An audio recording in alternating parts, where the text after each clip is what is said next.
and welcome everybody to the opening of the Power to the People conference. So nice that you're all here. Thank you for coming and enjoy the evening.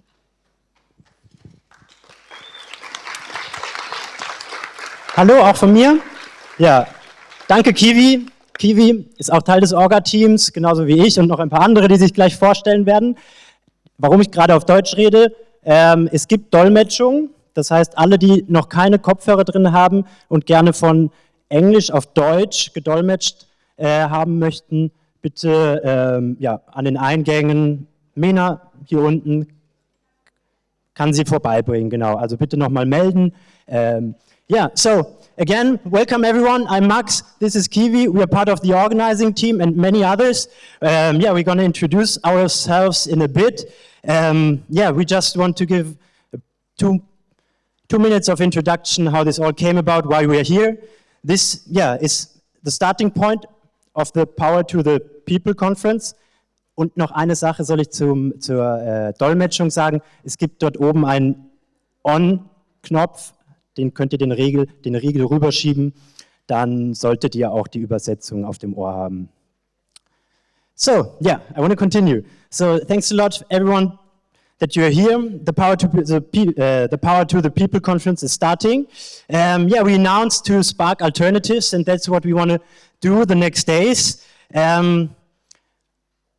On our website, our slogan is, we want to finally bring the energy infrastructure as well as decisions about it into the hand of the many. And that's the motto for the next couple of days at the Power to the People conference and during the European Gas Conference.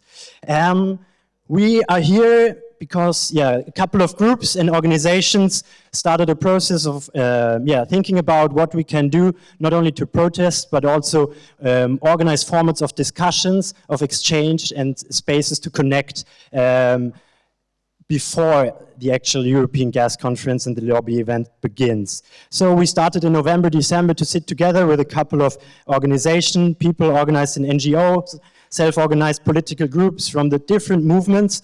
And we were overwhelmed by the interest. And I can just quickly say who's actually behind it. It's Attac Austria, it's Rise Up for Rojava, it's the Plattform Radikale Linke and the organization, the group Zwangsräumungen verhindern, just that you know. So what's happening this weekend? We have workshops, panel discussions, all around the topics, climate justice, energy crisis, neo-colonial energy politics, as well as the cost of living crisis, inflation, and militarization and war. We start today after the very nice, we call it Polylog. Frankie is going to introduce a little bit later what's happening. We're going to have also a very nice concert by Core. So please stay here. There will be a little break with food in between.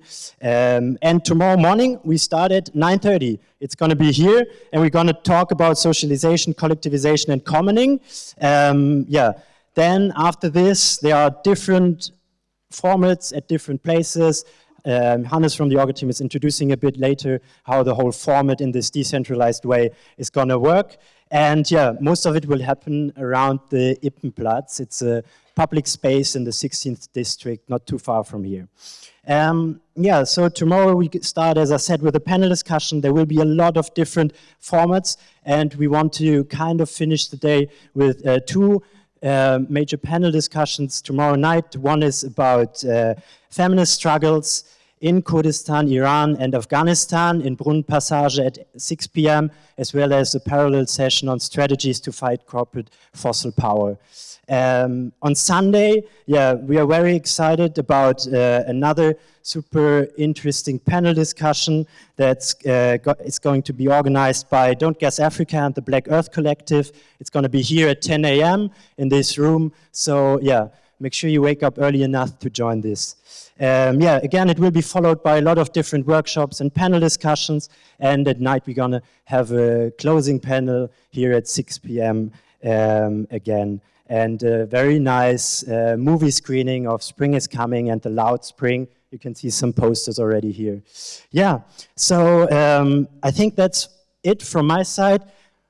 How do we communicate the next days? We've set up a Telegram channel, so everyone please join it. I guess we're going to mention it a few times more, so there will be updates, news all around the conference.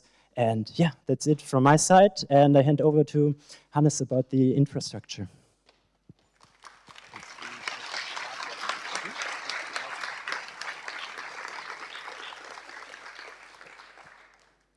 Max already told you about our decentralized concept, and you can see it in a minute or in a second. And when we started this process with this conference, organizing this conference, we were thinking about how to do it, and for us it was quite clear from the beginning that we don't want to do it only in a big lecture hall, only in some kind of building university where we enter in the morning and then go out at night. It would have been easier logistically for sure, because then you have one place, you have everything there. But we did something different. We were thinking in the organization crew about where do we want to be present also with our messages, with our message Power to the People. And so we've chosen this place which is quite known to those people living in Vienna. It's Ippenplatz. And we started to go around Ippenplatz more or less and asking people there, asking cafes, asking artists or other places we know or we even didn't know yet if we can organize some kind of events there. And in the end, we now have about 4 places where from tomorrow on sessions will take place. And you see it, we are here now at the campus of the University of Vienna. And in about 20 to 25 minutes walking distance, there's the Ippenplatz. You will find an info point there tomorrow, as well as an info point here, as you just saw already. And then here nearby, you have all these places where some workshops, sessions, event will happen. You find all these informations in the program, but we are always around to help you out if you don't find ways and so on. The info point also have a phone number. If you get lost, you will find it also on the website. And of course, you don't have to walk there. There's also public transport, for example, the tram line 44 and 43. They start right there. Maybe you can show it on the map, or I can show it. And 43 brings you to Alserstraße. Maybe you can show it as well. And then further to Jörgerstraße, you can reach places like Café Max, or also the Herrenals SJ Büro. And with the line number 44, you get close to Ippenplatz. And there's also line number 33, which brings you close to Kunsttankstelle and Galerie. But as I said, please ask us and we will help you, or just check it online. And yeah, so that's the concept. As I said already, it makes things a little bit more complicated. We know some of you are not familiar with Vienna, but we thought maybe it's nice for you also to get to know at least this neighborhood and not going, as I said, into a building and back out again. And we hope that we, for example, through our presence on Ippenplatz, can also find other people to talk to and invite them even spontaneously to lectures. So feel free when you're around the city meeting people, invite them to the lectures. They're very welcomed. And there will also be, I think this is also a highlight, we don't only have lectures in these places, we also have 2 city walks around this district, and it takes place on, I'm looking to my friends, Saturday and Sunday, I think. And yeah, we're really looking forward to it. We hope weather stays not like this, but sun comes out again. And yeah, then we meet in one or the other place. And online on our website, you will find also the information where we will have our lunch and dinner during these days. Basically, it's also around these places. And that's more or less it. To concrete information, some of you already had some drinks from our info point. If you finish them, please bring back the bottles to us. if possible, would be really great. And the other thing is that, as we already announced in our emails and on the website, we have a lot of expenses. We also have some funding, but still we would also really ask you if it's possible to contribute to this conference, so you can always pay your fee or give us your donation at the info point for the conference, and also for food and drinks. If it's possible, we ask you to help us to cover the costs.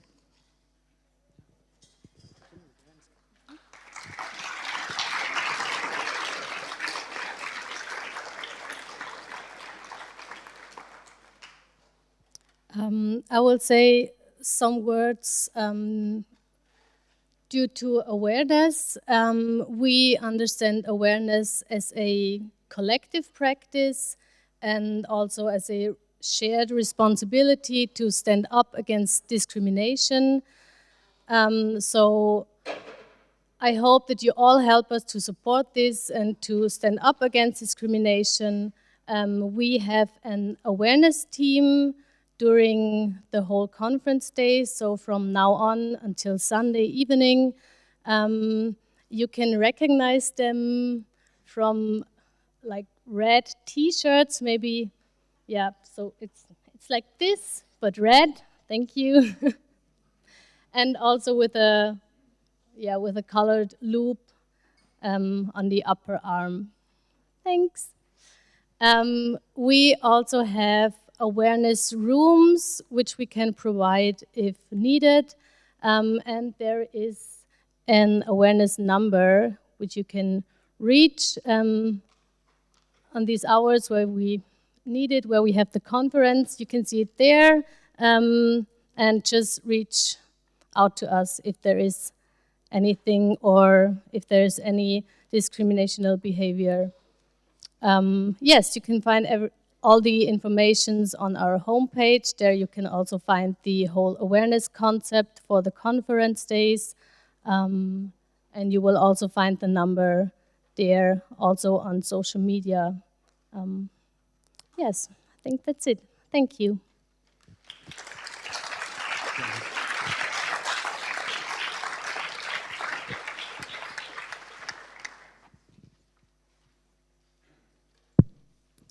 Hello, also from my side. So now again, why are we here? We are the Counter Summit to the European Gas Conference taking place next week, and we want to think and discuss democratic alternatives to our current profit-driven energy system. This is why we demand the following things.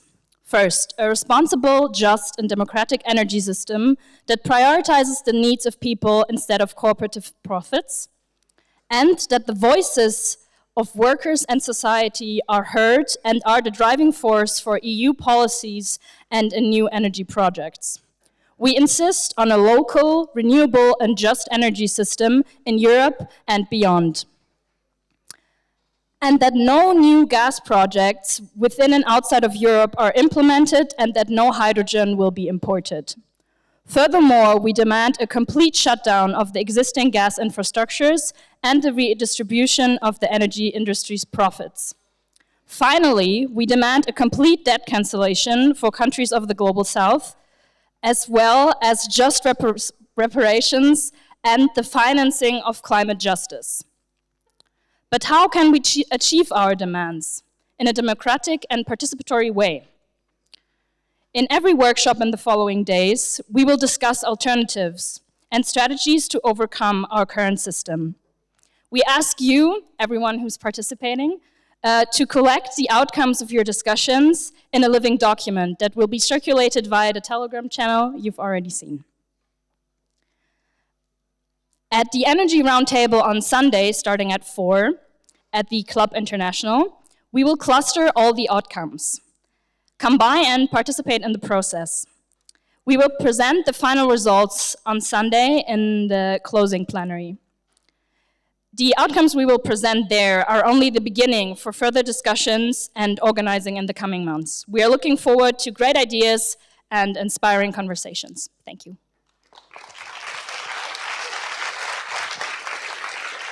All right, thanks a lot. So yeah, enough talking from us. Now I can hand over to Frankie, who is facilitating the great Polylog, as we call it tonight. And yeah, Frankie is also speaker of the Block Gas Coalition. And yeah, we try to make a good connection to the following action days, of course, also. So yeah. Okay, is this working? I don't know. No? Okay, then maybe it... Yeah. Okay, is it? Okay, great. We're trying this out for the first time. I'm happy it's working. My name is Frankie. I'm from the Black Gas Alliance, and my pronouns are she, her. I'm very happy to be here. I'm very happy to see so many people. Yes, we have a few people here who will give their insights into the perspectives that they are bringing to the conference. But first, I'm going to tell you a bit about the Block Gas Alliance. The Block Gas Alliance formed around the idea of bringing groups together all over Europe that bring different perspectives and join the fights of the house cost of living crisis, the fight against the exploitation, and the fight for climate justice. And we want to draw attention to neocolonial and capitalist structures so that the damage that they are causing cannot be ignored anymore.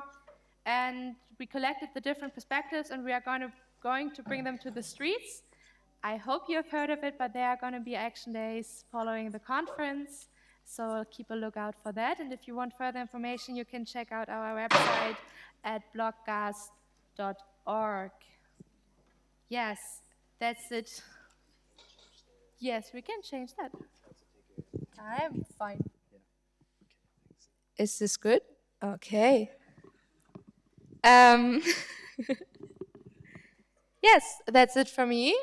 A bit further about the structure, we're going to hear input from each person that is sitting here, and then I will tell you a bit about where you can find them during the conference, what workshops they are giving. We do not have the time today for a lot of discussion or for questions, so if you have questions and want to know more about the topic, you can join their further panels that they have during the conference or check out their websites. I will name them. And we will start with Lorraine Chiponda. She is part of the African Climate Movement of Movements and Don't Gas Africa. And I'm really glad you can hear, and I will pass you the mic. Thank you very much. So as an African activist, I would want to start with a chant. Like that is how, in most cases, we start our meeting. But I'm going to adopt a chant from South Africa and acknowledging also the other African activists who are here with me. So when I say Amandla, you say Awetu. So maybe we can start an exercise. May you please say Awetu. Awetu. Exactly. So my African colleagues, please help me. Amandla. Amandla. Thank you very much. It means the power is ours. Power belongs to the people. So thank you for that.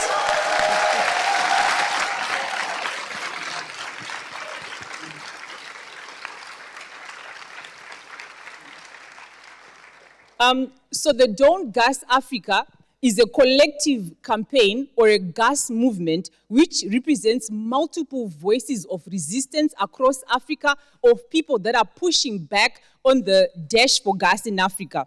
So, to make it clear, Africa has always had gas reserves, and 40% of the recently discovered gas reserves are from Africa. But however, it was not a major threat because Africa did not have the finance, the technology, the capacity to explore the gas in Africa. So it laid there. Of course, we had pockets of gas projects in Africa, but it was not majorly a huge threat. However, the energy and cost of living crisis pushed by the invasion of Ukraine resulted in a dash for gas in Africa by corporations, by governments from Europe, right? And we've seen our own African leaders auctioning pieces of land to companies from Europe, to governments in Europe. We have seen countries such as Tanzania, Senegal, Morocco, Egypt, all now speaking about gas and investing in gas in Africa. And some of the countries I would like to highlight that have resulted in this dash for gas include Germany, they include Italy, including France and many other companies from Europe that have pushed for the dash for gas in Africa. And the dash for gas in Africa is very much short-sighted. And the Europe Gas Conference, if I should say, is a representation of systems of oppression that have affected African people. And the issue of energy colonialism or energy extraction in Africa has got a nasty taste in African people's mouths because of the origins of that. We all know that extractivism in Africa and extraction of energy came about as a result of colonization. And now we're seeing a repetition of the same colonial tendencies whereby global powers, global finance, capital infrastructure is still coming to Africa to exploit Africa. And the dash for gas in Africa represents or means for African people loss of land, loss of livelihood alternatives. Much of the gas projects are happening in areas where we have people accessing their livelihoods, such as the fishermen in Senegal who have been displaced by the BP, such as in South Africa again, where fishermen are again displaced. So that is what the dash for gas means for Africa. And the dash for gas in Africa is not meant to feed the energy poverty in Africa, whereby 600 million people in Africa are living in energy poverty. All of the gas, all the pipelines are leading out of Africa, which means that it's, again, energy exclusion, energy apartheid, right? So, again, for us, the issue of gas in Africa is not a question for Africa's development. It's not an issue to remedy energy poverty, right? But it is an issue which is, again, representing multiple systems of oppression in Africa. So again, the Power to the People conference, to us, it represents us taking back our power. It represents us challenging systems of oppression, global finance architecture, global powers, political elites that want to perpetuate systems of oppression in Africa. The Power to the People conference represents and energizes us to take back our power from corporations, to take back our power from all systems of oppression, because we believe that the power lies with us. And I want to just...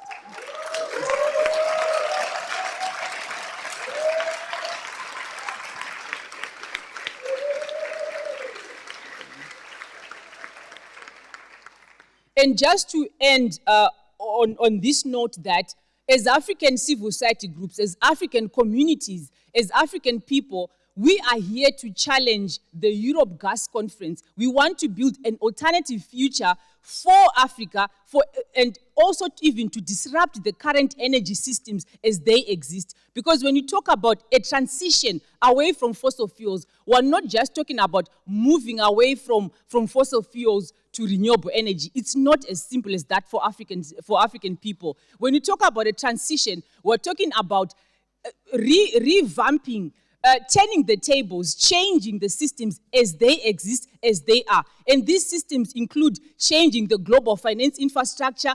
I'm happy that my colleague here mentioned the issue of climate debt, the issue of climate reparations. Africa right now is sitting at the front lines of a climate crisis. Year in, year out, we've seen an intensification of climate disasters. We have all heard maybe about Cyclone Freddy, which has affected Mozambique. Zimbabwe has also been affected, and now Malawi, where hundreds of people are dying because of Cyclone Freddy, and infrastructure has been devastated and affected, all because corporations want to make a little bit of profit, right? And it should be obscene that corporations, at a time where we have a global health crisis that we're just coming out of, whereby we're having a global climate crisis, health crisis, and we see corporations making profits. During such times, we should be challenging and questioning that. So I end by saying, don't gas Africa. Gas is not for Africa. It's not for anywhere else in the world. Thank you very much.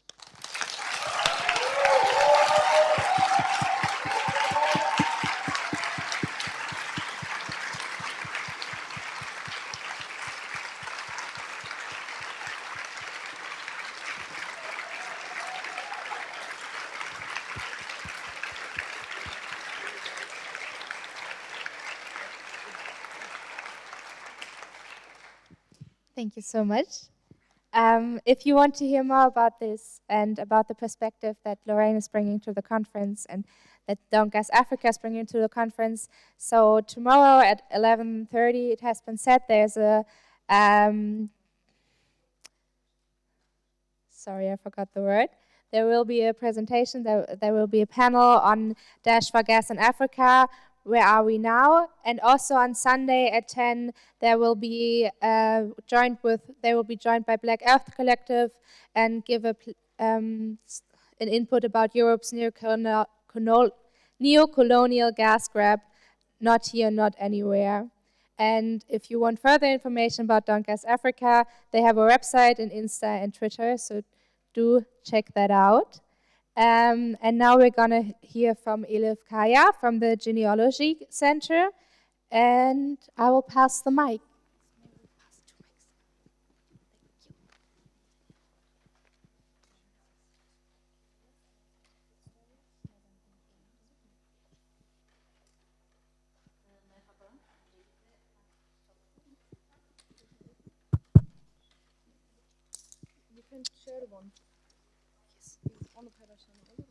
Okay. Öncelikle merhaba, hepinizi selamlıyorum. Gerçekten burada bulunmuş olmaktan da mutluyum. Sayımızın bu kadar çoğalmasından mutluyum aslında. Dünyanın her yerinde kapitalizme, tekelciliğe, şirketleşmeye karşı her yaştan, her gruptan bu tepkinin gelmiş olmasından mutluluk duydum. First of all, also, hello from my side. I'm very happy to be here. Thank you for the invitation. I'm especially happy to see so many people and that our crowd gained such a large size. Knowing that there's people from different parts of the world and from all sorts of different movements against capitalism makes me very happy.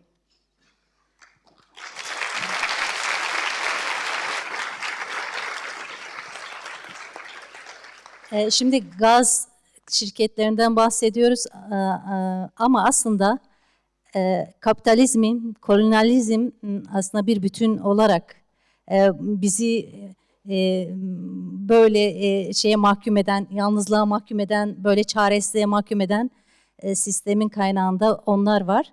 Bu anlamıyla aslında belki benim sunumum da biraz bunun üzerinden olacak. Çünkü Orta Doğu bildiğiniz gibi enerji kaynaklarından dolayı, petrolden dolayı yıllardır savaş alanı, savaşın bitmediği ve sürekli çatışmaların yaşandığı bir bölge ve bu bölgeden ben bir çözüm modelinin üzerinde durmak istiyorum. Now, we are talking here about the gas companies, but in fact we need to talk about capitalism as a whole. Because as you know, these topics are not separate from each other. Especially coming from Kurdistan, from a region in the Middle East, which also has a lot of natural resources, and which, as you know, is prone to wars since many centuries. I know how these issues are intersected, and maybe my presentation can offer to bring together some of the systems of oppression and the systems that we're facing here.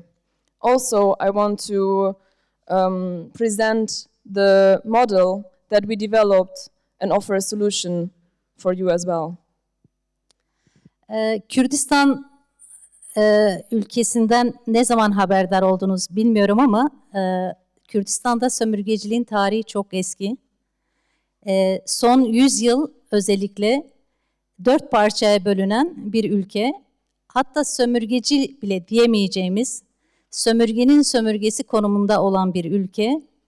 Ülkemizin ismini bile tarif edemediğimiz, tanımlayamadığımız yasaklarla karşı karşıya kaldık. So I don't know when you first heard of Kurdistan, of the existence of this place and these people. We are a place that has been faced oppression ever since. In fact, even that our name, that our culture, that our language and existence of us was denied and neglected means that we are not facing oppression, we are even below oppression. Kürdistan 1924 yılında Lozan'da yapılan anlaşmayla 4 ülkenin sömürgesine verildi. Türkiye, Irak, Suriye ve İran. Ve ondan sonraki süreç açısından da kendi ismini kullanamayan, kendi varlığı yok sayılan, uluslararası anlaşmalarda kabul görmeyen bir statüsüne mahkum edildi. Kurdistan faces suppression since more than 100 years. Then the Lausanne Treaty divided the region, the people, the culture up into 4 countries: Iraq, Iran, Syria, and Turkey. Ever since, we didn't find a place, we were not allowed to speak our languages, to live our cultures, and we were not finding any representation amongst the international community. 2014'ten sonra herkes Rojava'yı tanıdı. Neden tanıdı? Çünkü Rojava'da bir mücadele gelişti. Şimdi Rojava aslında bir yön ismidir. Yani Batı'yı ifade eder. Batı demektir. Kürdistan öyle bir konumdaydı ki biz kendi ülkemizin ismini bile kullanamadığımız için onu yönlerle tarif etmek durumunda kalıyorduk. Kuzey, batı, güney, işte Rojava dediğimiz doğu tarzında. Now, since 2014, Rojava has been in the ears of many. Rojava, what does it mean? As we were not having names for our countries, we even were just explaining them by the directions north, east, south, and west. Rojava means the west. Şimdi bunları niye bahsediyorum? Kuşkusuz şu an burada bir gaz konferansı yapılıyor, gaz şirketlerine karşı. Bunu şunun için söylüyorum. Aslında Kürt halkı bir bütün olarak statüsüz bırakılan, varlığı kabul edilmeyen bir durumdan kendi gücünü, yani kendisinden çalınan gücü yeniden alıp kendi gücünü oluşturan, kendi gücüne kavuşan bir model oluşturdu. Ben biraz bu modeli anlatmak için biraz bu konulara değinme ihtiyacı duydum. Now, why do I share all of this right now, where we come together to tackle the conference of the gas companies? The fact that Kurdish people could not be represented led to us also developing a way and developing a strategy how to regain power that was taken to us, how to take the power back to the people. And that's what I want to talk to you about. Bu model nedir? Bu model demokratik konfederalizmdir.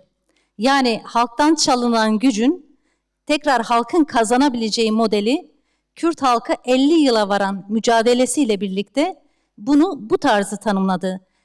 Halkın yeniden kendi gücünü kazanmasının modeli demokratik konfederalizm. The name of the model that we developed is Democratic Confederalism. It's a model that was developed along in the way of the battles of the Kurdish people, of the battles of the Kurdish freedom movement, and throughout the years was developed as a model which allows and encourages and empowers people to take back the power that was stolen from them. Aslında sömürgecilik sadece topraklarımızı işgal etmedi. Aynı zamanda bedenlerimizi, zihinlerimizi de işgal etti. Bunun için demokratik konfederalizm süreci, aslında bu mücadele daha doğrusu 40 yıllık, 50 yıllık mücadele, öncelikle emperyalizmin ne olduğunu, sömürgeciliğin ne olduğu, sömürgeciliğin yarattığı kişiliğin ne olduğunu mücadeleyle deneyimleyerek, analiz ederek aşmak üzerinden bir çalışma yürüttü, bir mücadele yürüttü. Because oppression is not only happening in our bodies and on our lands, it's also happening in our minds. Democratic confederalism developed methods to understand what is the consequences of imperialism. What does imperialism means, and which sort of personalities does it bring about? Which sort of mentalities bring about? So we also have methods to fight on these aspects. Kürdistan'da fiziki soykırım politikalarına paralel olarak asimilasyon politikaları da uygulandı. Bu politikalar çok ağır tahribatlar yarattı. Halkın gücünü aslında, halkın kendi kökleriyle bağını koparan, halkın gücünü kendisinden alan politikaların başında bu asimilasyon politikaları geliyor.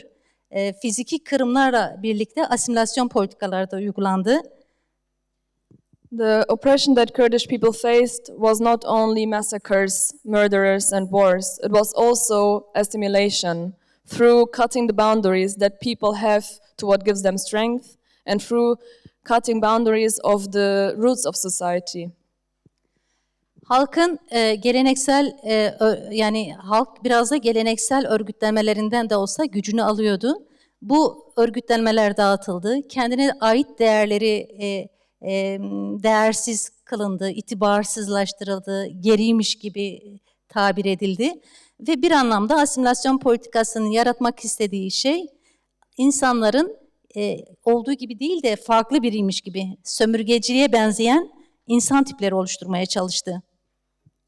Even though their values might have been conservative, when people organized in traditional ways, they had a way of organizing that gave them power, that empowered them. And throughout continuous assimilation, oppression managed to create personalities and to create a society that's not anymore itself, and that was created to be an assimilated and oppressed society. İşte Kürdistan özgürlük mücadelesi öncelikle kim olduğumuz sorusuyla, yani o sorgulamayı başlattı. Biz kimiz? Ne istiyoruz? Köklerimizle bağımız nedir? Sömürgeciliğin bizde yarattığı kişilik nedir? Bunların sorgulanmasıyla bir devrim sürecine başlandı. Bunların sorgulanmasıyla kim olduğumuza dair cevaplar oluşturulmaya başlandı. So the revolution of Rojava started at this question: who are we? What is our roots? What gives us strength? Who are we? And what is the roots of our society? With these questions, we moved on and we created the revolutionary, we could fight the revolutionary battles that we were fighting in Kurdistan ever since. Şimdi burada gaz şirketlerinden bahsediyoruz ama gaz şirketleri tek başına değildir. Gaz şirketlerin dayandığı bir sistem var. Kapitalist sistem bir örgütlemedir, bir sistemdir. Şimdi bizim açımızdan da ele aldığımızda aslında kendi tarihi köklerimize yol aldık. Ve gördük ki aslında tarihin başlangıcında insanlar arasında hiç de öyle bir sömürgeci sistem yok. İnsanların bir arada yaşayabildiği bir sistem var. Sömürgenin olmadığı, insanların kendini kimlikleriyle, varlığıyla değerli hissettiği bir sistem var. When we talk about the gas companies, we can't just talk about them alone. They are supported by a system, by the capitalist system. When we did our research and we looked at the roots of society, we understood and we learned that there were times in which society lived without such systems of oppression, when society had methods to live together democratically.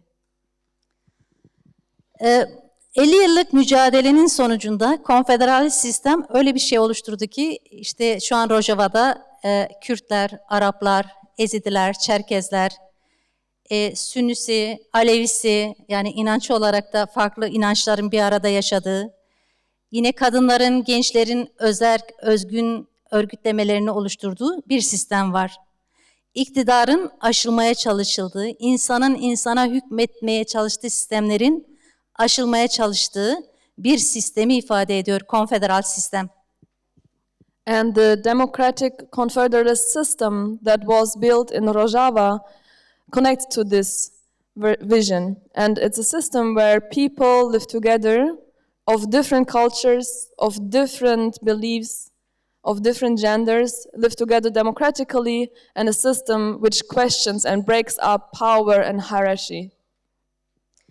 Bu alanda tekeller yok, şirketler yok. Halkın kendisinin oluşturduğu komünal örgütlenmeler var. Bunu yarın ekonomi atölyesinde biraz daha detaylı konuşacağız. Yani halk kendisinden şirketlerin çaldığı gücü yeniden kazanarak kendi gücünü bu alanlarda oluşturmuş durumda. By the way, there are no companies. The people organize themselves in collective way, and they organize in this way the economy. This is what I'm going to talk about also in tomorrow's workshop. So the power that was stolen of the people organized to take it back and reorganize their lives accordingly. Şu an Kürdistan'da aslında 4 ulus devlete karşı bir mücadele veriliyor, bir savaş veriliyor. Aynı zamanda DAEŞ gibi radikal dinci bir örgüt ve karşı ve diğer paramiliter güçlere karşı savaş veriliyor. Eğer ki sömürgeci konumda olan bir halk bu gücü elde etmişse, bu şunu gösteriyor: halkın tekrar kendi gücüyle buluşmasının yarattığı bir sonuçtur. Bu bir devlet değildir. Bu herhangi bir tekelin şirketten kaynaklanan bir gücü değildir. Halkın komünel örgütlenmeden aldığı güçle halk bu saldırılar karşısında durabiliyor. Bu saldırılar karşısında kendi sistemini inşa edebiliyor.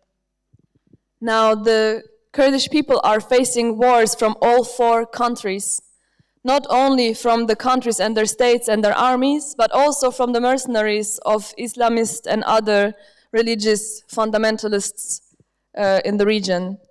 So, what this shows to us is that if a people that has faced that much oppression over the past centuries has the power to stand up against all of these enemies, it is because the people have met their original roots of power. It has not been any company, it has not been any state which gave them this power. It has been the people getting back to the roots of their power, empowering and taking the power that was stolen from them. Bunun en önemli etkeni öz savunmadır. Öz savunması olmayan hiçbir varlık kendine yönelik saldırılar karşısında yaşamını sürdüremez, kendi haklarını, kendi varlığını koruyamaz. Öz savunmayı şu espriyle gerçekleşir. Yani Rojava deneyiminde şu espriyle Öz savunma Rojava'da varlığa yönelik saldırılar karşısında kendini savunma eksenindedir. Yani kendi varlığına yönelik tehlikeleri ortadan kaldırmaya dönük bir öz savunma perspektifi var. Anlaşıldı mı? Perspektif. Perspektif İngiliz. Yok perspektif değil bu espriyi anlamadım. Perspektif de aynı şey. So one of the most important pillars of our organizing and power is the organizing for our self-defense. The self-defense that creates the power to exist, although in the middle of all of the risks. And from my side, I'm sorry, there is a joke that people tell in Rojava that I didn't understand, but we will have time to get into detail with Heval Elif for that one. Ben bu espriyi anlamadım. Tamam. Yani demek istediğim öz savunma kendine yönelik saldırılar karşısında varlığını korumaya dönüktür. Gidip bir başkasının hakkını ihlal etmeye dönük değil. Savunmanın temel bu, temel ana ekseninde bu var. So, it wasn't a joke, it was the essence. The essence of self-defense is to stand up for yourselves, to know yourself. You can't call up for someone else to defend you. You need to know who you are and what you stand for in order to also defend yourselves.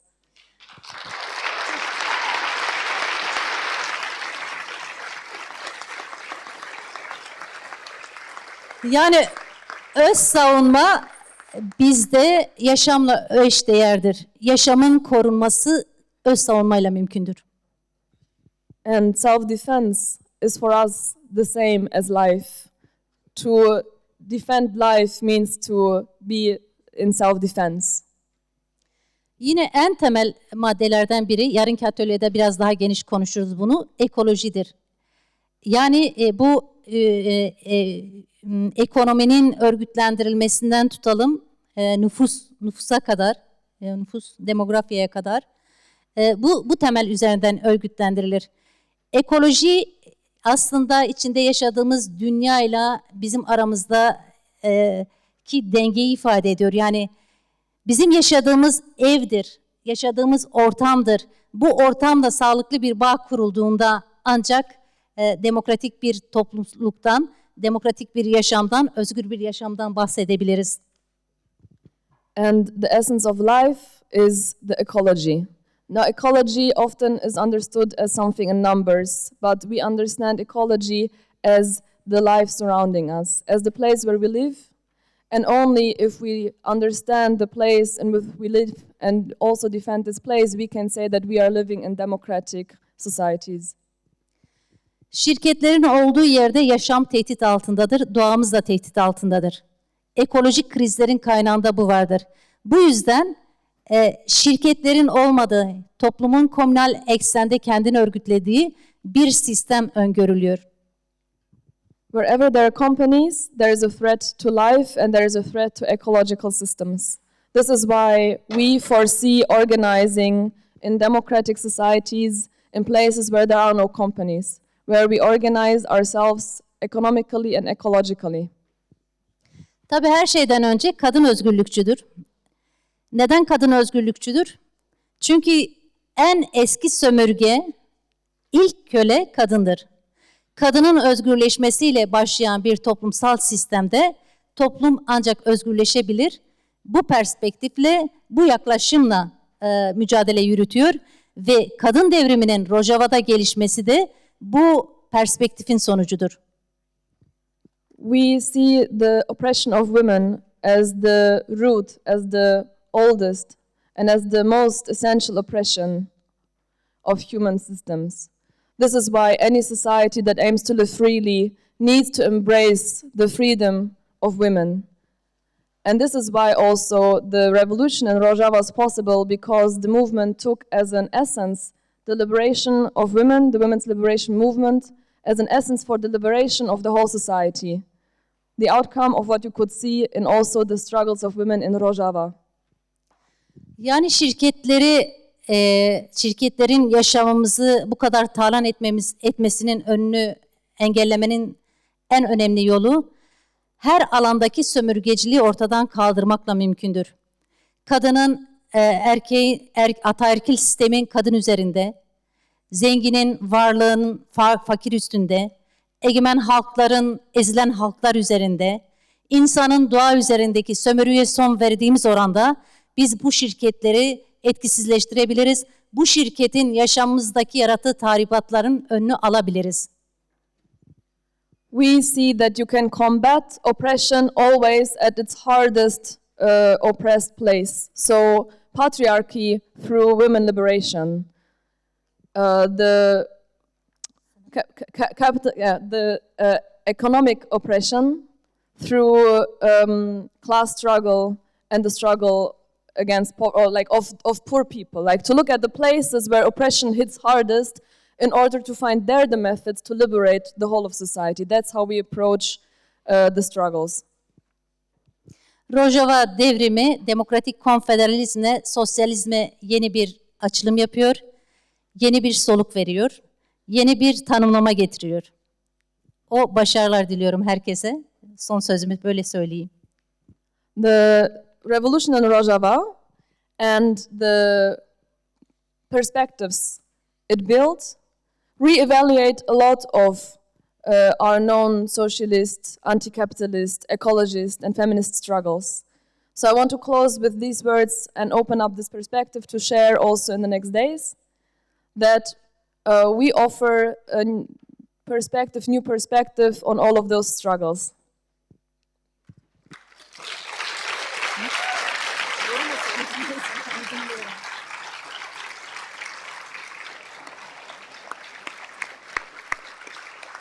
Herkese teşekkür ediyorum dinledikleri için. Thank you for listening me.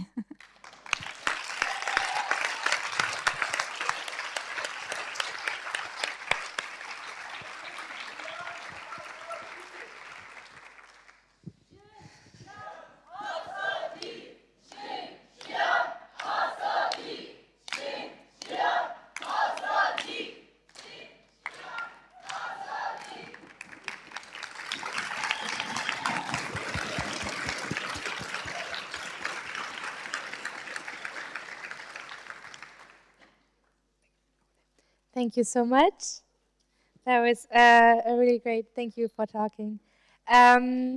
You can hear more about the perspective that genealogy is bringing, especially on ecology on Saturday at 11:30.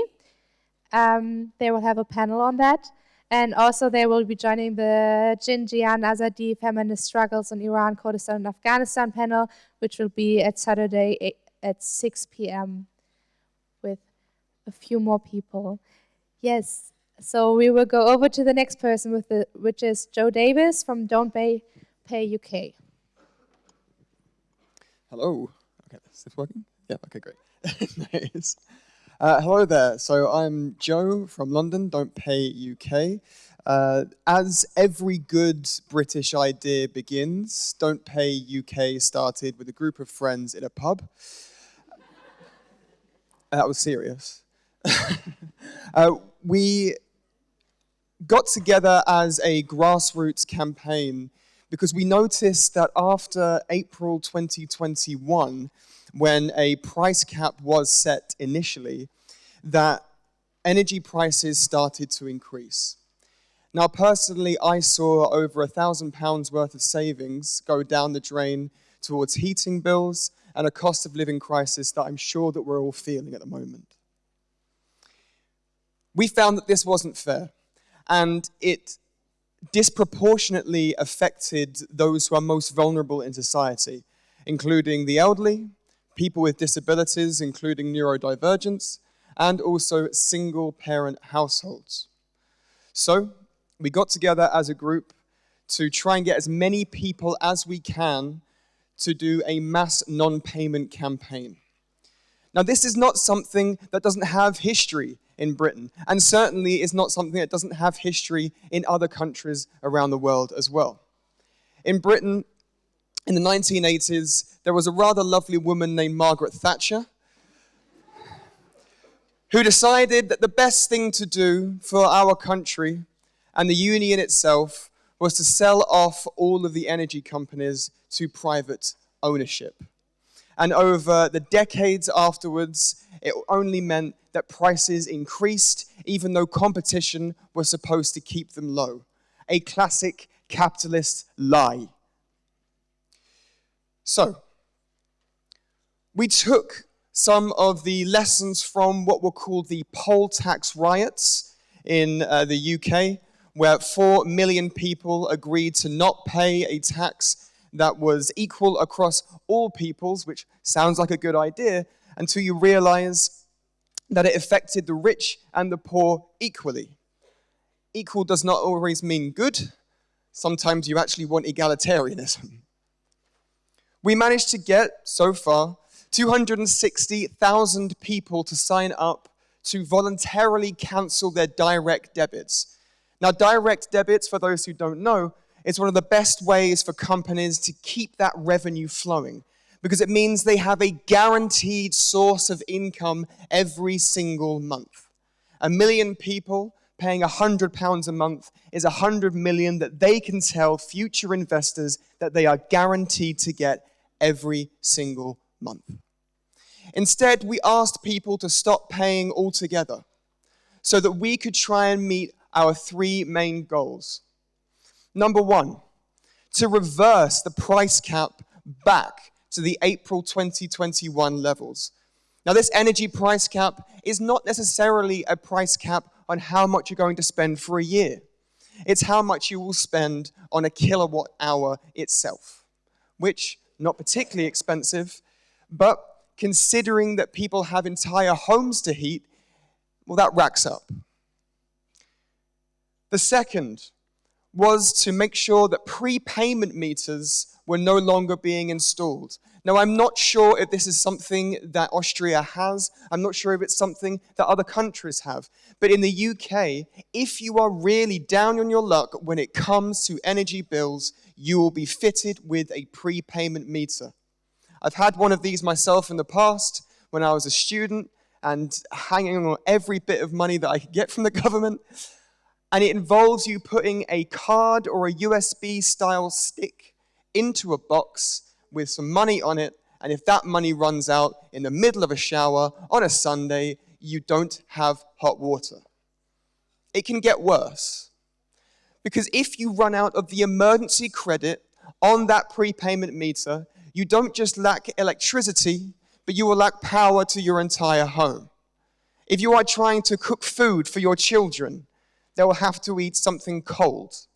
If you are trying to heat a relative that is staying with you because they are unable to get the care responsibilities they need through lack of funds, you will have to invest in blankets that you can't afford or a space heater that will waste even more money that you do not have.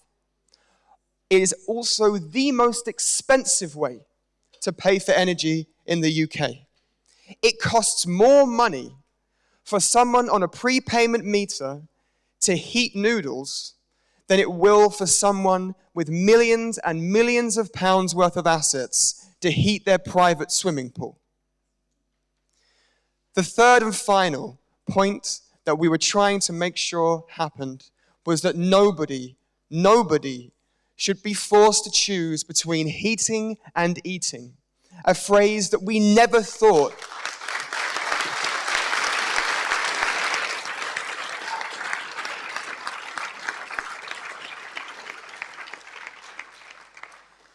This is a phrase we never thought we'd have to hear in one of the so-called most developed nations in the world. But unfortunately, people have had to choose between heating and eating. Increasingly, in food banks up and down the country and in the entire union, we are seeing people having to get food that you do not have to cook simply because they don't have access to heat even for that. Let's make one thing abundantly clear. This is because of energy company war profiteering. Ukraine has been a humanitarian crisis. Of course it has. And these companies have taken that humanitarian crisis and also taken capitalism to its natural conclusion, which is to use something as abhorrent as the invasion of Ukraine to increase their profit. They will line their pockets with your money because they can. This is the same thing we see with things like shrinkflation, where objects get smaller for the same price so that they can make sure that their dividends are paid to shareholders and that they don't have to go back to their investors to ask for more money than they already have. This is simply not fair. It has worked in the past to not pay. The woman that I mentioned beforehand, Margaret Thatcher, she was ousted because of the poll tax riots. And another female prime minister just happened to be ousted not so recently. Now, because of, in no small part, I can't take full credit, in no small part to the Don't Pay UK campaign, which was described as an existential threat to the energy industry in the UK by E.ON, the largest gas and electric company in the UK, and indeed one of the largest in Europe.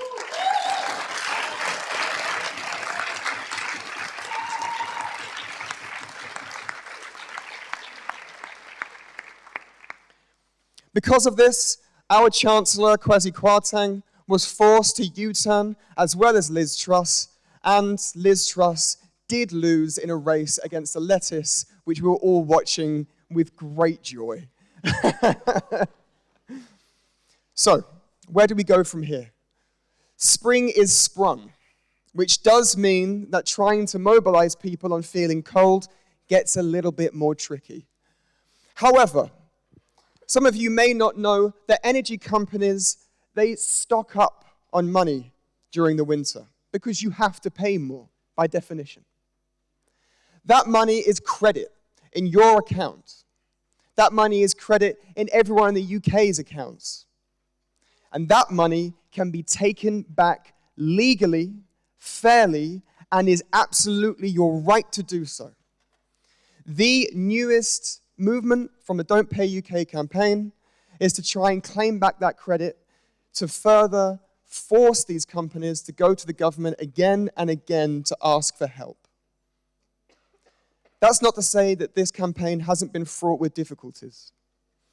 We know that during, just before the new year, 30,000 prepayment meters were manufactured and in storage by multiple different companies in order to put them in whenever they felt like it. It took 3 minutes of a court's time to decide to give 400 vulnerable individuals prepayment meters. It was not decided one at a time. It was not decided person to person. It was not decided situation to situation. It was decided in a block because they want that cash. We knew that in December of last year, the 250,000 of us that had joined the campaign were also joined, not voluntarily, by 3 million people behind on their bills. They could not pay.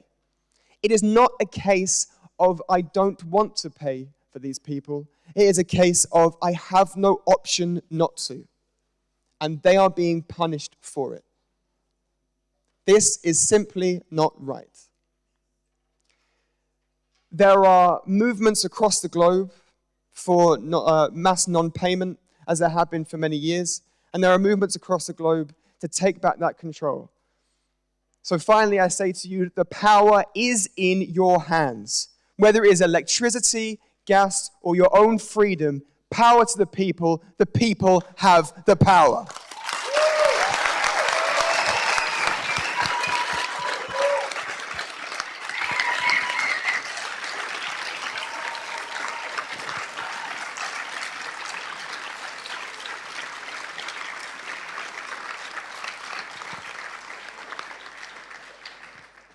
Thank you. I heard that Don't Pay UK is also planning a conference, which is in April from the 21st to the 24th. And if you're interested in that, they are planning it together with Extinction Rebellion. You can check out the website, which is don'tpay.uk. And now we have another person who will share their experience, which is Hedi Spanner from Plattform Sichtbar werden. I will pass on the mic.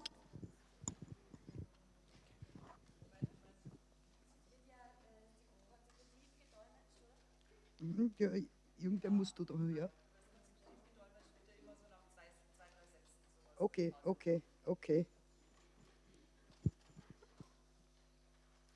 Test. Okay.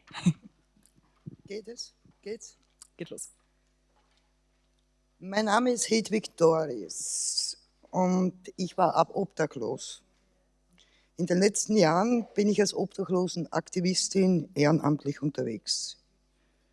Ich erzähle Ihnen heute über eine Welt, wo ich Ihnen allen hier wünsche, sie nie selbst erleben zu müssen.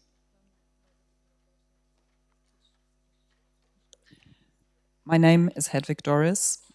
I was homeless and I have been a homeless activist for a few years, and today I will tell you about a world where I hope that you will never have to live it yourself. Obdachlose, meist mit ihren Habseligkeiten, meist bettelnd, schwer alkoholisiert, sitzen auf den Straßen herum. Eine verwirrt wirkende ältere Frau führt einen vollgestopften Einkaufswagen mit sich. In den Bahnhöfen besetzen sie Plätze in der Wartehalle. Homeless people, usually with all their belongings, are out on the streets. Oftentimes they have been drinking and they seem a bit disorganized and disoriented. And at the train stations, they use up the spaces where we want to sit. Wissend, dass kein Zug ihr Leben in irgendeiner Form verbessern könnte. Sie sitzen dort, sie warten und warten und warten. Securities verweisen Obdachlose. Sie bekommen Hausverbot, wegen ihren Aggressionen durch den Alkohol aufgeschaukelt werden. Ansonsten sind sie stumm. They're sitting there, but they're not waiting for a train that could take them to another life. Securities come by and tell them to leave. They tell them to never come back because they might be aggressive, because they have been drinking. Apart from that, they are silent. Nachts sieht man sie in Hauseingängen, in ihren Schlafsäcken umgeben, in ihren schlafend, mit ihren spärlichen Habseligkeiten. Ihre Füße, unsichtbar, unter verschlissenen Hosen, sind oftmals von Wunden übersät. Mangelnde Körperpflege, diverse unbehandelte Krankheiten, schlechte Ernährung, zu wenig gesunden Schlaf. Schließlich eine Infektion. Das Immunsystem versagt, der Tod zeigt sich an den Füßen. At night, you'll see them in doorways, sleeping, their legs in trousers that often have holes in them, often have wounds. They cannot get proper hygiene, they cannot get treatment for illnesses they might already have, they cannot get proper nutrition. Oftentimes the wounds get infected and then death will follow. Sie sterben ungefähr in einem Alter zwischen 40 und 55 Jahren. Wenn Sie obdachlose Menschen in diesem Zustand einmal ins Gesicht sehen, dann wissen Sie, was Resignation ist. Manche Mitmenschen empfinden Mitleid, andere übersehen sie in ihrer Hektik, viele wenden sich mit kurzem, angewiderten Blick weg. Sie stören das Bild einer modernen, urbanen Lifestyle-Gesellschaft. Touristen sollen gefälligst sich dem Kaiserin Sissi-Flair widmen und dabei sich noch kräftig zur Kasse bitten lassen. Schließlich braucht der Staat und die Städte für ihre Prestigeobjekte ausreichende Finanzierungsmittel. They usually die between the ages of 40 and 55. When you look into a homeless person's eye when they're at that age, you see what resignation looks like. People, when they look at them, usually look at them with pity. Sometimes they don't even see them, and sometimes it's just outright disgust. Homeless people distract from the image of the urban and modern city that the city wants to portray. Tourists should rather look at Sissi and go to Schönbrunn and have all the fancy things and not have to look at homeless people. Selbst wenn obdachlose Menschen sich aus dem sichtbaren öffentlichen in den unsichtbaren öffentlichen Raum zurückziehen, zum Beispiel nachts in versteckten Gebüschen von Parkanlagen oder auf der Donauinsel sich noch dazu erdreisten, ein kleines Zelt aufstellen zu können, verstoßen sie gegen das Campierverbot. Erlassen 2012. Sie, die nichts haben, bekommen eine Verwaltungsstrafe, bei Nichtbezahlung droht Gefängnis. Und ihre wenigen Habseligkeiten werden noch dazu von der städtischen Müllabfuhr entfernt, oftmals auch mit ihren Dokumenten. Dokumente bedeuten Existenz. Ohne Dokumente ist man nichts. When they go from the seen to the unseen public spaces, like when they try to sleep in some bushes or maybe dare to put up a small tent on the Donauinsel, on an island in the Danube, they get fined because that's against the camping law, which was made up 2012. If they cannot pay their fine, they will go to prison. All their stuff is usually taken away by the garbage people, who will also take their documents. And without documents, they are nothing. Documents are life. Observation seitens der Behörden, zumeist durch die Polizei, heißt der Willkür ausgeliefert sein. Hat man Pech, insbesondere als Ausländer, Ausländerin oder als in Österreich geborener Nichtstaatsbürger, Bürgerin, deren oder dessen Eltern aus einem Drittstaat kommen und keinen ordentlichen Aufenthalt inklusive eines bestimmten Einkommens nachweisen können, lernen schnell die Fremdenpolizei und die Schubhaft kennen. They are constantly watched by police, and if they are out of luck, and especially if they're maybe not from Austria or don't have a lot of money, they will soon get to know the foreign police and might be deported.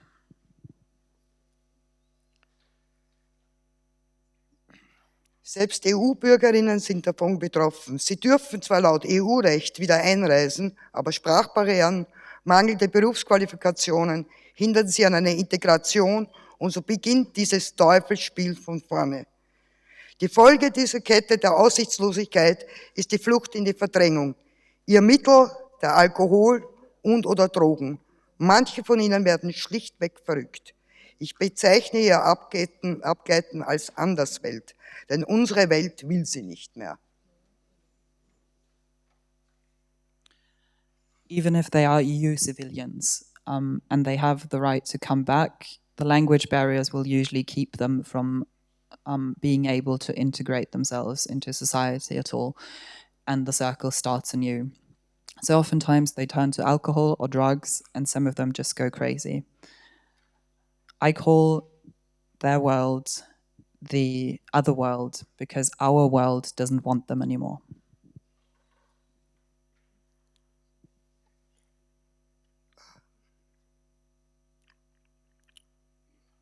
Ladendiebstähle, Dealen, Prostitution, illegale Gelegenheitsjobs, kleine nicht gesetzeskonforme Geschäfte. Früher oder später trifft es einen großen Teil der Obdachlosen. Sie werden kriminell. Wenn obdachlose Menschen schließlich im Gefängnis landen, falls sie nicht abgeschoben werden, empfinden manche von ihnen trotz der Härte einer Justizstrafanstalt und ein Freiheitsverlust, dort zu sein, angenehmer als draußen. Wortwörtliches Zitat: Da ist es sauber, regelmäßige Mahlzeiten kriege ich auch und vor allem, ich habe endlich eine Struktur in meinem Leben. So they often turn to petty crimes, they turn to dealing, to prostitution, to stealing, and etc. And then if they are not deported, they will often be sent to prison, which oftentimes feels nicer to them than being on the streets. I quote from someone I know who said, "At least in here it's clean, I get regular food, and for once in my life I have a structure." Wieder draußen schaffen es viele trotz Hilfsangebote nicht. Warum? Weil sich ihre Rahmenbedingungen nicht verbessert haben.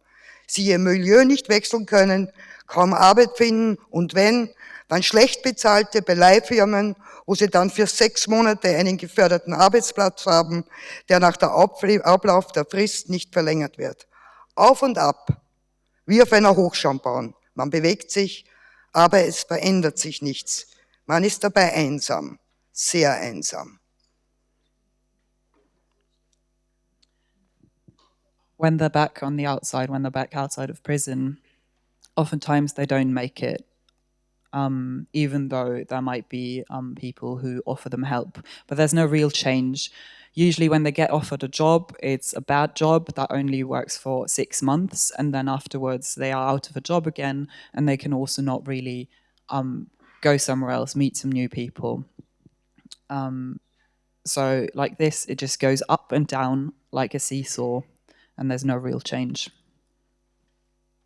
An das Arbeitsmarktservice mit einer Mindestsicherung gekoppelt bedeutet, dass die Beschäftigte nicht den vollen zuständigen Lohn erhält, sondern nur den Betrag der Mindestsicherung.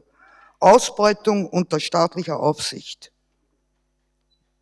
Als junger Mensch, obdachloser Mensch, hat man noch eher eine Chance, eine qualifiziertere Berufsausbildung zu bekommen. Als älterer Mensch ab 45 wird es problematischer. Dort wird nichts mehr in einen arbeitslosen Obdachlosen investiert. Eventuell mit viel Glück einen Heimhilfekurs, ansonsten werden den Älteren zumeist an Reinigungsfirmen vermittelt. Fragen Sie mich nicht warum, ich weiß es nicht. Oder die Gastronomie, ein Knochenjob, den schon Jüngere nicht dauerhaft gewachsen sind. Verweigert man, wird man mittels Wegfall der Mindestsicherung sanktioniert. Erfahrungswissen, berufliche Kenntnisse ohne Zertifikat oder eventuell Begabungen, autodidaktes Lernen, uninteressant. Da holen wir uns lieber qualifiziertes Personal aus ärmeren Ländern, die dort dann fehlen und die wir später eventuell wieder leichter abschieben können.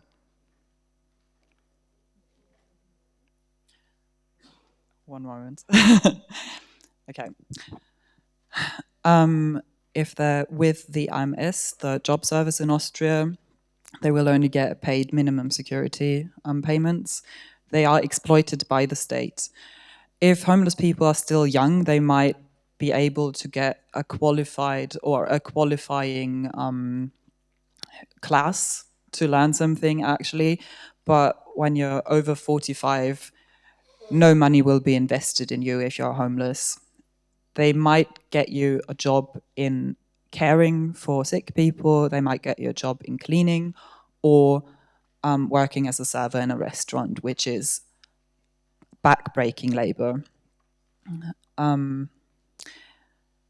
which also means that then you don't get any more money. And if you don't want to do any of these shitty jobs, the AMS, the Arbeitsmarktservice, will not give you any more money. No one wants to invest in older homeless people, so usually people who want to hire someone will just hire someone qualified from another country who they can pay less money to and who they can deport as soon as they're done with them. Das ist Armutsverwaltung als Konzept. Neokolonialisierung nach dem Bedarfsprinzip. Schamgefühl kennen diese irrwitzigen Wirtschafts-, Finanz- und politischen Entscheidungsträger keine. Schämen sollen sich die Beschämten. Schließlich sind sie selber schuld an ihrer Situation. Im Zeitalter der Individualisierung.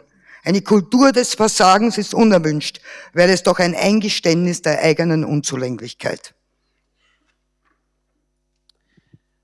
Politicians who are responsible for this know no shame, and they think that those should feel ashamed who are already shamed by their position in society. In an industrial world, not succeeding is directly offensive to the system, and they just don't want to see that. Failing is not welcome. Obdachlose Menschen übernachten insbesondere in der Winterzeit in Notquartieren, in Zimmern mit mehreren Stockbetten, Konfliktpotenzial vorgeprogrammiert. Die Hygiene ist oft katastrophal. Hier kann man zweifelsohne unseren gesellschaftlichen Umgang in komprimierter Form beobachten. Obdachlose brauchen jeder für sich einen Raum, und wenn auch nur einen sehr kleinen Raum. Ruhe, einmal Ruhe, für einen Obdachlosen permanent im öffentlichen Raum stehend, das Paradies. Homeless people often sleep in so-called Notquartiere, which is a place where you get a room, or not a room, but a bed for the night. There's usually bad hygiene, and then there's several people crammed into one room. Each homeless person needs a room to themselves for the night, a room with some silence, which they never get because they're out on the street all day. Some silence and some calm for the night, that would be paradise. Im Winter gibt es Wärmestuben, im Sommer Klimaoasen, Ausspeisungsstellen und Tageszentren. Verhungern in Wien kann man garantiert nicht. Sehr schwer krank werden schon. Ich meine den Industriemüll aus Auftriebsmitteln, übermäßigem Zucker und zu viel Salz. Obdachlose Menschen sind Nachhaltigkeitskünstler.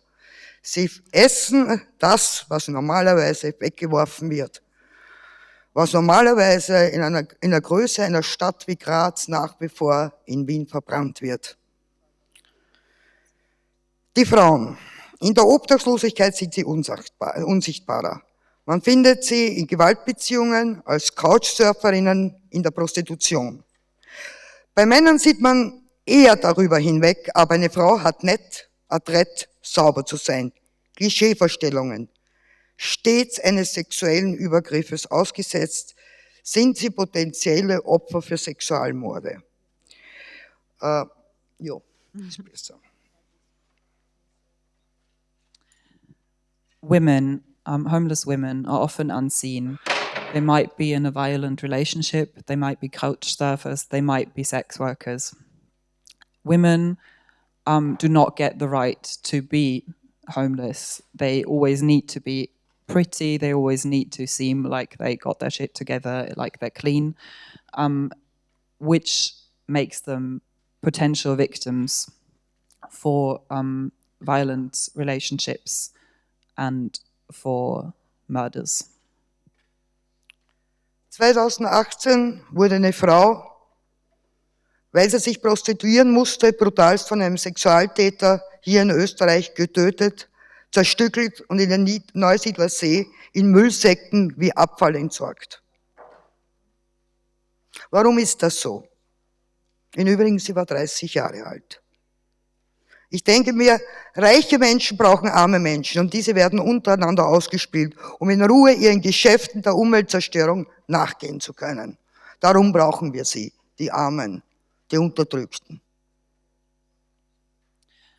In 2018, a woman who was forced to do sex work because she was homeless and didn't have any money was killed, hacked to pieces, and thrown into a nearby lake in a bunch of garbage bags. Why does this happen? I think that the rich need the poor, and they need the poor to make them fight each other, so they, the rich, can do their business in peace.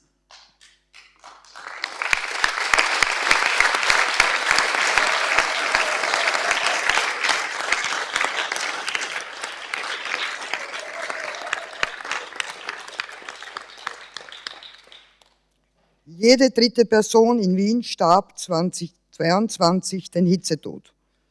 Was die Klimaerwärmung betrifft, braucht man nicht viel Fantasie. Es gibt 27 Möglichkeiten, den Hitzetod zu sterben. Die Gefahr, dass es die obdachlosen Menschen trifft, ist am größten. Each third person who died.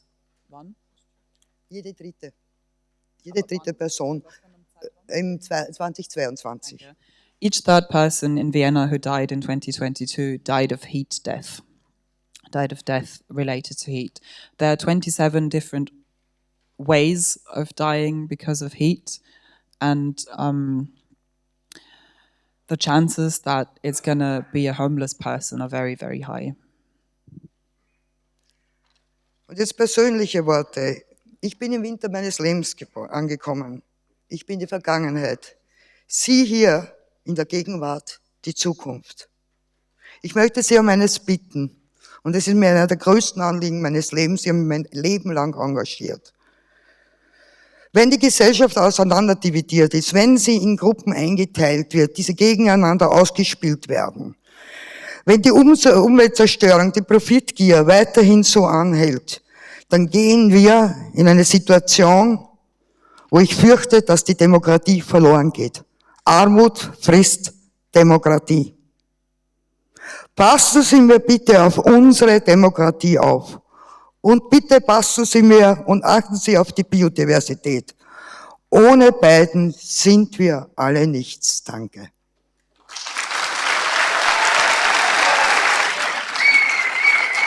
One moment, please, so the English speakers can also hear it.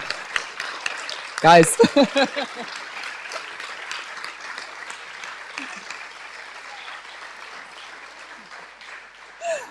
Okay, I think some people only speak English. All right, so I have one more personal message for you. I am already a bit older. I am the past. You who are here today, you are the present and you are the future. And I have something that I want from you. Please. I always organized politically all my life. And now I fear for our democracy. Now that groups in society are made to fight each other for profits, I fear that our democracy will not make it, because poverty feeds democracy. Please take care of our democracy, and please take care of biodiversity. Thank you.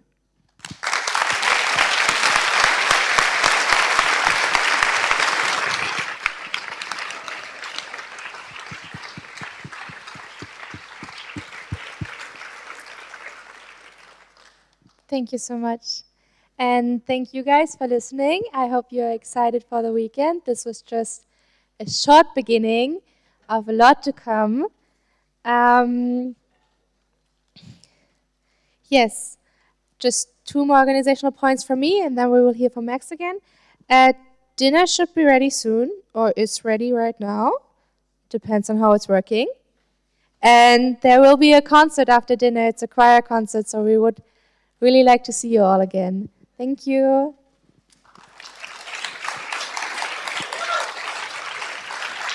Yeah, thanks a lot. Yeah, it was really amazing, and I think a great beginning for the coming days. Yeah, I just want to say a couple of more thanks, especially to the helping hands that are now have provided the space and organized everything, but also big thanks to the interpreters and the whole interpretation team.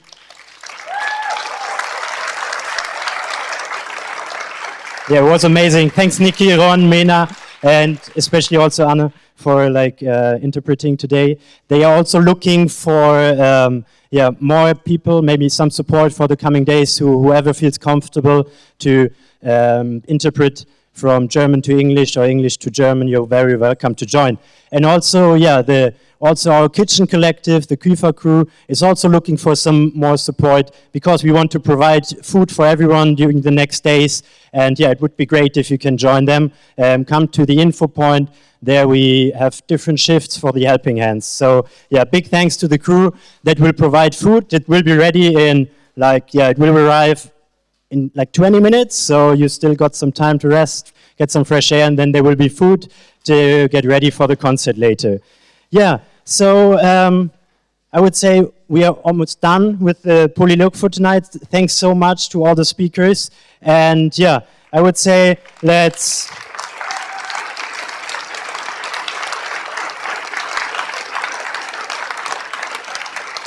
make some noise. I don't know, I thought, Lorraine, because your chant was so nice, do you maybe want to repeat it again and we make some noise for everyone? Okay, I hope you still remember. You say Awe too. Amandla! Amandla! Thank you.